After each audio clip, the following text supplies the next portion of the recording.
दोस्तों, एक दफ़ा सहाबा इकराम में से कुछ लोग हमारे नबी पाक सल्लल्लाहु अलैहि वसल्लम की खिदमत में हाजिर हुए और अर्ज़ करने लगे कि या रसूल अल्लाह, हम अपने दिलों में कुछ ख्यालात ऐसे पाते हैं कि अल्लाह ताला को किसने पैदा किया, वो दिखने में कैसा है और वो किस चीज़ से है, और इस तरह की और कई सारी चीज़ें जिनका बयान करना भी हमारे लिए मुश्किल है। और हमें मालूम है कि ये कभी बातें हैं और इनमें से कोई चीज़ भी ऐसी नहीं है कि जिस पर हम एतकाद कर सकें, बल्कि हम जानते हैं कि अल्लाह ताला कदीम है, वो अज़ल से है, वो हर चीज़ का खालिक है, मखलूक नहीं है। तो ऐसे ख्यालात जो हमारे दिल में आते हैं उनका क्या हुक्म है? तो आप सल्लल्लाहु अलैहि वसल्लम ने उन सहाबा इकराम को जवाब दिया कि ये तो सरिये ईमान है, इसलिए कि तुम उन तमाम वसवसों को अपने दिल में पाने के बाद झिड़क देते हो और इसको बुरा समझते हो, और यही तो तुम्हारे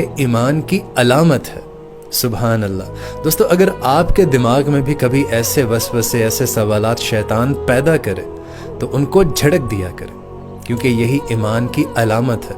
और एक दूसरी हदीस में हमारे नबी पाक सल्लल्लाहु अलैहि वसल्लम ने इरशाद फरमाया कि अगर किसी मोमिन के दिल में, अगर किसी मुसलमान के दिल में ऐसे वसवसे आना शुरू हो जाए तो उस शख्स को चाहिए कि वो इन कलिमात का विर्द करे, आमनतु बिल्लाहि व रसूलिही, कि मैं अल्लाह और उसके रसूल पर ईमान लाता हूँ। सुभान अल्लाह।